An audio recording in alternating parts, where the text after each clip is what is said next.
예, 국정기획위원회 대변인을 맡고 있는 조승래 국회의원입니다. 6월 30날, 벌써 6월의 마지막 날이군요. 브리핑을 하도록 하겠습니다. 오전에는 이러저런 일정들 때문에 브리핑을 하지 못했습니다. 아까 우리 이한주 위원장께서 전체 회의에 모두 발언이 있었으니까 그 모두 발언과 좀 중복되는 얘기들은 제외하고 최대한 간결하게 말씀을 드리도록 하겠습니다. 먼저 공통적으로 국정과제 분류에 대해서는 아까 이한주 위원장도 말씀을 하셨습니다만 지난 토요일을 기준으로 해서 각 분과에서 제출된 국정과제와 그 세부 실천과제에 대해서는 예비 리스트가 만들어졌다. 이 리스트를 가지고 분과와 국정기획분과가 서로 협의하는 과정을 좀 진행하고 있다. 이런 말씀을 좀 드리겠고요. 그래서 이번 주까지 국정과제 목록 초안을 가능하면 만들려고 지금 작업을 하고 있다는 말씀드리겠고요. 그리고 조직 개편 조정안에 대해서도 실무적 회의를 계속 하고 있고, 이따 오후에도 또 이 조직 개편 TF 회의를 또 한 차례 더 해야 될 것 같습니다. 그래서 마저도 정리할 부분들이 있는 것 같습니다. 먼저 일정에 대해서 말씀을 드리겠습니다. 내일 9시 30분에 찾아가는 모두의 소통버스, 그러니까 소통버스로 찾아가는 모두의 광장 출발식이 있습니다.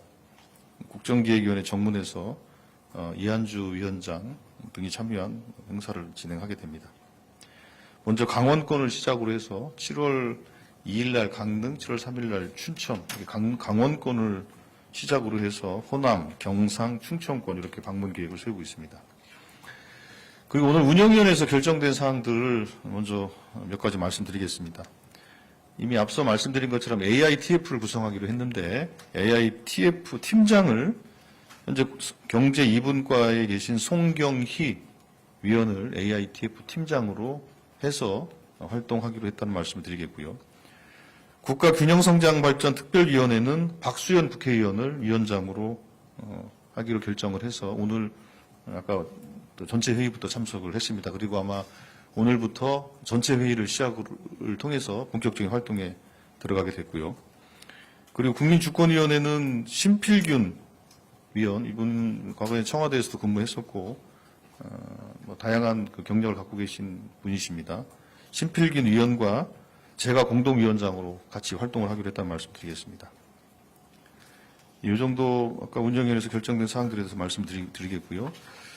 우선 AITF는 아시는 것처럼 그 정부, AI 정부, 산업, 생활, 문화 등 전반의 모든 분야에 걸쳐서 AI를 활용하는 시대가 됐기 때문에 이 부분에 대해서 비단 대한민국 경제의 새로운 성장 동력이기도 하지만 이 AI가 한국 사회를 어떻게 근본적으로 변화시킬 것인가까지 포함해서 사회 전반의 문제에 대해서 검토하고 고민할 수 있는 그런 TF가 필요하다는 취지에서 이제 구성하게 됐다는 말씀을 드리겠고요. 그래서 이 AITF에서는 AI 비전과 전략에 대해서 논의를 하고 AI 기본사회에 대한 개념 정리, 또 AI 국가전략 수립, 또 AI의 윤리, 국제규범 등을 고민하게 되고요. 또 AI 융합 확산 분야에 있어서 AI 인프라, 또 모델, AI 투자, AI 산업에 대한 여러 가지 제반에 걸친 내용들에 대해서 검토를 하게 됩니다. 또 AI 정부에서는 말 그대로 이 행정기관들이 어떻게 AI를 도입하고 접목해서 AI 정부로 거듭날 것인가, 재정, 조세, 경제의 측면에서 또 행정 시스템을 효율화하는 측면에서 또 규제를 합리화하는 측면에서 여러 측면에서 AI 정부에 대한 고민을 하게 됩니다. 그리고 박수현 국가균형성장특별위원회 위원장으로 선임이 됐다고 말씀드렸는데 이 위원회는 수도권 일극체제를 해소하고 지속가능한 대한민국의 성장 전략을 도모하기 위해서는 국가가 균형 성장해야 된다라는 그런 생각을 가지고 만들어졌습니다. 관련해서 지역의 전략산업을 육성하고 지역에 대한 투자, 지역 소멸에 대한 방지 대책, 지방 인재에 대한 육성, 또 지역 의료 격차 해소 등 다양한 분야의 지역 국가 균형 성장 전략들을 모색하게 됩니다. 이 정도 좀 말씀을 좀 드려야 될 것 같고요. 지금 이제 각 분과는 통상적인 업무를 쭉 진행을 하고 있고 이번 주에 좀 특이한 것들을 말씀을 드리면 경제 1분과에서는 지난번에 판교 AI 현장을 다녀왔는데 이번 주에는 자율주행 자동차 관련된 현장 방문을 좀 추진하고 있다고 합니다. 관심 있으면 취재하시면 될 것 같습니다. 그리고 그 경제 2분과에서는 발사체, 그러니까 차세대 발사체와 관련된 그 심층 간담회를 오전에 진행을 했고, 마찬가지로 경제 2분과도 데이터 센터, 에너지 기업 등에 대한 현장 방문 계획들을 가지고 있고요. 데이터 센터에 대해서는 규제 합리화 TF랑 같이 진행할 계획이다라는 말씀드리겠습니다. 나머지는 뭐 특별한 각 분과별로는 국정과제 분류와 실천과제 분류 작업에 전념하고 있다는 이해하시면 될 것 같습니다. 그리고 국민소통 플랫폼에 대해서는 아까 우리 이한주 위원장께서 말씀하신 바가 있으니까 그 부분에 대해서는 그렇게 참조를 하시면 될 것 같고요. 아까 말씀드린 것처럼 소통버스로 찾아가는 모두의 광장에 대해서는 저희들이 별도의 또 보도자료를 통해서 여러분들에게 소상한 내용을 좀 드리도록 하겠습니다. 일단 이 정도로 말씀을 드리고 질문 받도록 하겠습니다. 질문해 주시기 바랍니다. 네, 여기 앞에.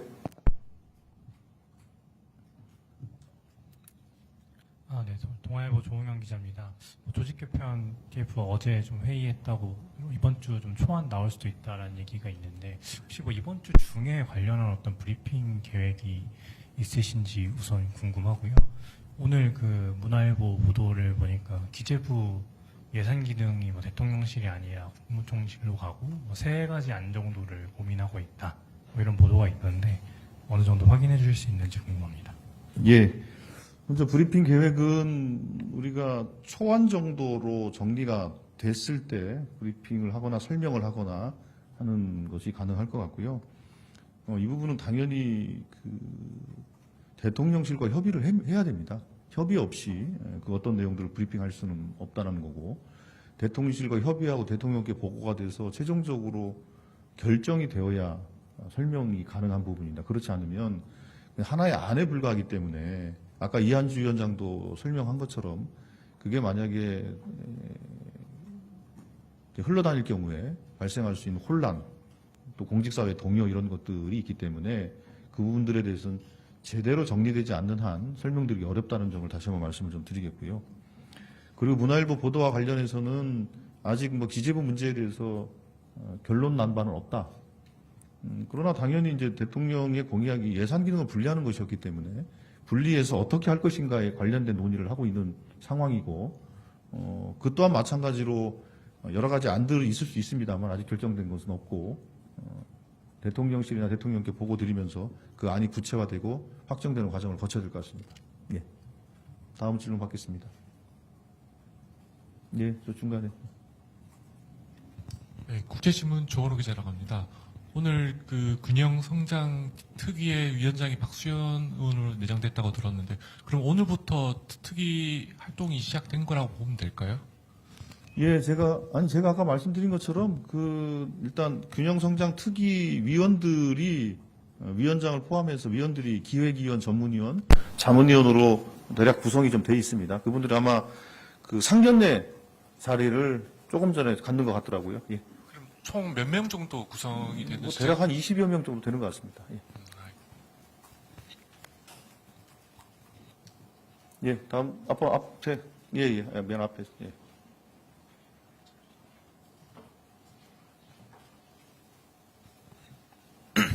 파이낸셜 뉴스 권준호라고 합니다. 최근 스테이블 코인 제도와 관련해가지고 정책적인 판단이 국정위에서 주도적으로 좀 이루어지고 있다는 평가가 있는데, 혹시 그 국정위 차원에서 스테이블 코인 제도화에 대한 구체적으로 좀 어떤 방향을 가지고 있는지 궁금하고, 그리고 오늘 그 임명되신 위원장 분들 그 대상으로 그 언론인들하고 좀 소통의 자리도 좀 있을 건지 궁금합니다.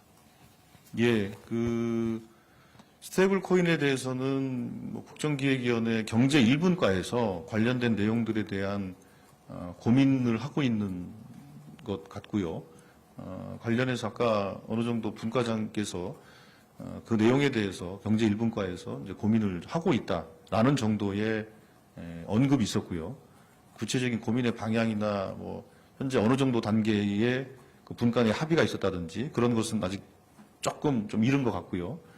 그 문제에 대해서 경제 1분과에서 이제 고민이 시작됐다. 그 정도로 우선 좀 이해하시면 될 것 같고요. 그리고 오늘 뭐 국민주권위원회나 아니면 국가균형성장특별위원회 위원장들과 이제 언론인들하고 이제 소통, 뭐 저는 항상 소통하고 있지 않습니까? 예, 그리고 그 박수현 위원장이 어느 정도 업무에 대해서 좀 정리가 되고 하면 한번 여러분들하고 대화할 수 있는 시간을 좀 만들도록 하겠습니다. 예, 저쪽. 예.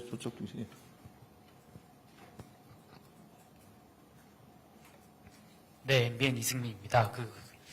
균형 성장 특별위가 이제 TF로 안 하고 이게 특별위가 기획분과 소속인 걸로 알고 있는데 이게 그렇게 구성하신 이유가 특별히 있을까요? 실제로 국가균형성장특별위원회에서 해야 될 위상은 기획분과 소속이냐, 이건 사실 그건 큰 의미는 없어 보이고요. TF가 아니라 왜 위원회 형식으로 했냐, 이제 질문이신 것 같은데, TF는 기본적으로 약간 실무적인 협의, 이제 그런 느낌 아닙니까? 그런데 균형성장특별위원회는 실제로 다뤄야 될 내용들이 조금 더 방대하긴 합니다. 크게는 이재명 정부의 균형성장 전략에 대한 구상을 하는 것부터 대통령 선거 치르는 과정 속에서 진행됐던 지역 관련된 공약들이 있지 않습니까? 그 공약들, 광역 공약, 기초 공약 이런 것들이 있는데 그런 것들과 국정과제하고의 관계라든지 또 어떤 것들을 국정과제로 반영할 것인가 아니면 또 별도로 관리할 것인가 등등 다뤄야 될 주제가 사실은 매우 큽니다. 그렇기 때문에 TF 정도 수준 가지고는 그 내용들을 좀 다루기가 어렵다. 그런 판단 하에 국가균형성장발전특별위원회로 했다. 이렇게 말씀을 드릴 수 있을 것 같습니다. 예, 아까 저 뒤에 계시던, 예. 네, 안녕하세요. 매일경제 진영화 기자입니다. 국정기획위에서 논의하는 검찰개혁의 방향과 현재 국회에서 발의된 검찰개혁 4법과 내용이 어느 정도 비슷하게 가는 건지 아니면 동일하게 가는 건지 다르다면 무엇이 다른 건지 궁금합니다. 네. 일단은 그 부분은 핵심적으로 수사와 기소 기능을 어떻게 효과적으로 나눌 것인가가 핵심 아니겠습니까? 그리고 그걸 적절하게 담보할 수 있는 그 행정기관의 형태, 그리고 그 각기 행정기관들을 그럼 어느 소속으로 둘 것인가? 이런 문제가 이제 가장 중요한 쟁점들이 될 것이기 때문에, 나머지는, 그러니까 그런 기본적인 방향이나 이런 것들에 대해서는 크게 다른 것 같지는 않고요. 다만 이제 기능적으로 어떻게 할 것인가와 관련한 문제에 있어서는 강론에서는 조금씩 생각이 다를 수는 있을 것 같습니다. 그런데 그거는 큰 차이가 저는 없어 보여서 그분들은 충분히 그러니까 기능 조정과 관련된 문제로 보기 때문에 큰 가치나 철학의 문제가 차이가 있다면 좁히기가 어렵겠지만 이 기능과 관련된 문제이기 때문에 충분히 조정이 가능한 문제라고 생각합니다. 예, 다음 분 계신가요? 없습니까? 예. 안녕하세요. SBS 비즈 정동진 기자입니다. 지금 국회에서 상법 개정 관련해가지고 좀 속도를 내고자 하는 분위기가 여당에서 있는데 국정기획위 자체에서도 이걸 신속과제로 분류를 해서 추진하실 계획이 있는지 궁금합니다. 일단 그 부분은 당에서 추진하겠다고 하는 것들을 국정기획위원회가 또 별도로 그걸 신속과제로 분류한다는 것 자체가 좀 아닌 것 같긴 해요. 그렇기 때문에 그분들은 당이 당면한 현안에 대해서 당이 국정기획위원회 별도로 당이 현재 정부 혹은 대통령실과 협의하면서 진행하는 과제들은 또 별도로 있는 것이고 그거는 저희 국정기획위원회에서 검토해서 이거는 신속 추진 과제로 하는 게 좋겠다라고 하는 제안과는 조금 좀 결이 다를 수가 있다 이런 생각을 갖고요. 그 상법 개정이나 이런 부분들에 대해서는 이미 수차례에 걸쳐서 추진을 해왔기 때문에 그건 당과 정부가 협의하면서 진행할 과제라고 생각합니다. 이미 어느 정도 가닥이 잡혀서 가고 있는 거에 대해서 저희들이 또 추가로 검토하고 의견을 낸다는 것은 좀 적절치 않은 것 같습니다. 뒤에 분 먼저 하시죠. 예, 디지털타임스의 한기호 기자라고 합니다. 조금 전 이한주 위원장님이 전체 회의에서 국가재정투자 사업 이런 것들을 확정을 했고 공개를 앞두고 있다고 하신 걸로 이해를 했는데요. 일단 이재명 정부 공약이 재원 조달이 210조 원이 5년간 필요하다 이런 게 알려져 있고 엊그제부터는 그 아동수당 그 사업에 매년 5.4조 원 정도 들어갈 거라는 뭐 그런 보도가 있었습니다. 그래서 좀 추가로 공개해 줄 수 있는 그 사업이나 혹은 그거에 관한 재원 조달 방안 뭐 너무 나간 얘기겠지만 증세 같은 것도 검토를 하시는지 궁금해서 여쭙습니다. 예, 기본적으로 현재 이제 국정과제를 분류하는 중이고 그 국정과제를 각 분과별로 제안하면서 거기에 첨부되어 있는 여러 가지 것들이 있습니다. 그래서 일종의 그 실천 과제가 되겠죠. 실천 과제가 보통 뭐 한 과제에 적게는 뭐 한 두세 개에서 많게는 뭐 한 10가지도 붙게 돼 있거든요. 그런 거에 따라서 어느 정도 이 국정과제를 수행하기 위한 필요 재원이 어느 정도 된다라는 추산은 당연히 들어가게 돼 있습니다. 근데 그 부분에 대해서는 우리가 아직 국정과제 이건 그 분과에서 낸 아니기 때문에 저희 국정기획위원회 전체로 보면 이제 초안도 해당되지 않는 초초안 정도라고 말씀을 드릴 수 있는 것이고 그 단계에서 추산되는 재정 필요 액수가 얼마다라는 것은 사실 별 의미는 없습니다. 그렇기 때문에 그 부분은 저희들이 적어도 초안 정도를 만들어서 이제 구체적인 검토에 들어갈 때 그 단계에서 어느 정도 재정이 필요하다라는 것이 의미가 있다는 생각을 하고 지금 별 의미가 없는 것이다 이렇게 말씀을 드리고 210조라는 근거도 사실은 뭐 정확하게 왜 210조냐는 근거가 뭐 몇 가지를 가지고 이제 아마 했을 건데 그 뭐 예를 들면 선관위에 보내는 뭐 그런 그 등록했던 공약이라든지 아니면 매니페스토 실천본부에 냈던 그 공약 이행계획 같은 것도 있거든요. 거기 필요 재원을 하게 돼 있거든요. 그런 것들을 이제 합산하고 추산해서 만든 액수가 그렇게 나온 거거든요. 그런 것이다라는 말씀을 드리겠고 세부적인 그 재정 계획은 당연히 국정과제가 정리가 되어야 정리된 국정과제 이걸 이행하기 위한 세부 실천 과제가 다 정리가 되어야 필요한 재원이라는 것이 나오게 됩니다. 아직은 좀 이르다 이렇게 말씀드리겠습니다. 예, 앞에 예.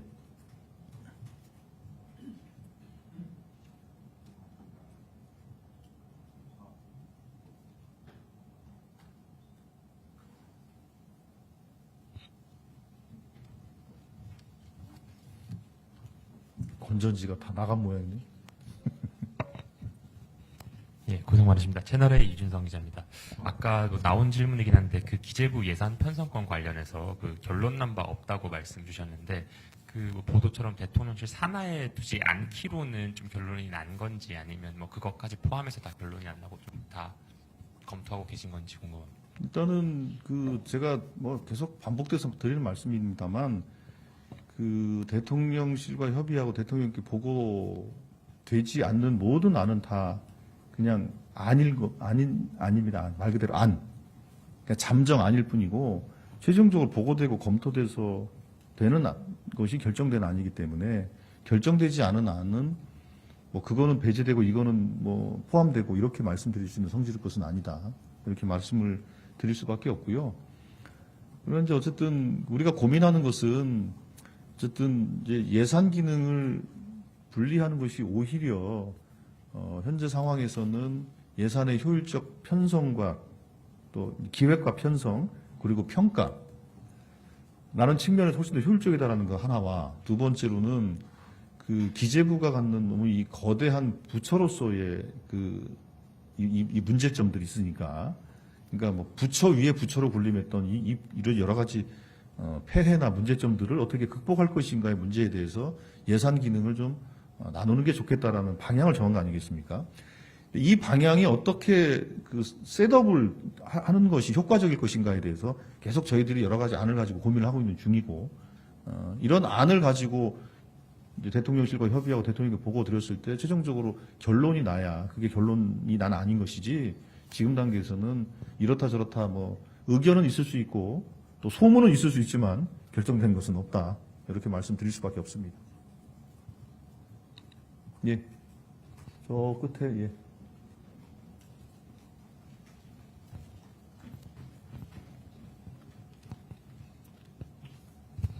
네, 연합뉴스TV 이다현입니다. 오늘 운영위 통해서 신속 추진 과제가 추가로 좀 정해질 수 있다고 말씀을 주셨었는데 결정된 사항 있는지 궁금합니다. 예, 오늘 관련해서 논의는 있었는데 어쨌든 목록을 가지고 토론을 하지는 못했고요. 지금 그 접수된 걸 가지고 우리 그 기획분과에서 그 분과와 좀 협의하는 절차를 지금 진행을 오늘 하고 있거든요. 그 정리되는 것을 보면 그 신속 과제에 대한 설명을 어떻게 드릴 수 있을지를 판단할 수 있을 것 같고요. 그 기획위원회 전체 차원에서 그거를 설명을 드리고 할 것인가, 아니면 지난번에 해수부와 또 R&D 예산 한 것처럼 분과에서 직접 설명을 드릴 건가, 그 방식에 대해서도 지금 이제 논의를 좀 해서 그 부분도 정리를 해봐야 됩니다. 뭐 이 정도면 된 것 같은데요. 뭐 더 추가로 하실 질문 없죠? 예. 네. 이번 주에 조직 개편안이 마련이 돼가지고서 확정이 되게 된다면은 지난번 브리핑 때 한 달 이상 정도 입법 절차를 밟게 된다라고 말씀하셨는데요. 그러면 이르면 8월 중순 정도면은 새 정부 조직 개편 형태로 이 정부 조직들이 다 출범하게 되는 건지 그 시점이 궁금합니다. 근데 그거는 사실 알 수가 없죠. 제가 그때 설명드린 것은 그 안이 결정이 된다 하더라도 그 법안을 발의하고 그 국회에서 논의를 거치고 상임위 논의 거치고 법사위 본회의까지 가는 절차들을 거쳐야 되기 때문에 이건 필수적인 절차지 않습니까? 아무리 빨라야 한 달 이상 걸릴 거다라는 거를 제가 말씀을 드린 것이지, 그게 뭐 어떤 한 달 국회 상황에 따라서 뭐 달라질 수도 있는 것이고요, 그 부분은. 그리고 또 하나는 이게 정부조직법만 바꿔서 되는 문제인지 관련 부수된 다른 그 법안들도 손을 봐야 되는 것에 따라서 조금 또 달라질 거예요. 그래서 그 부분은 지금 이 자리에서 뭐 안이 확정된 뒤에 뭐 한 달 내로 가능하다, 불가능하다 이렇게 그 문제도 말씀을 드릴 수는 없을 것 같고, 제가 어제 드린 말씀은 최소한 한 달 이상은 걸릴 거다라는 최소 예시를 든 것에 불과하다, 이렇게 좀 이해를 해 주십시오. 예, 그럼 이 정도 하면 되겠죠? 예, 고맙습니다. 고생하십시오.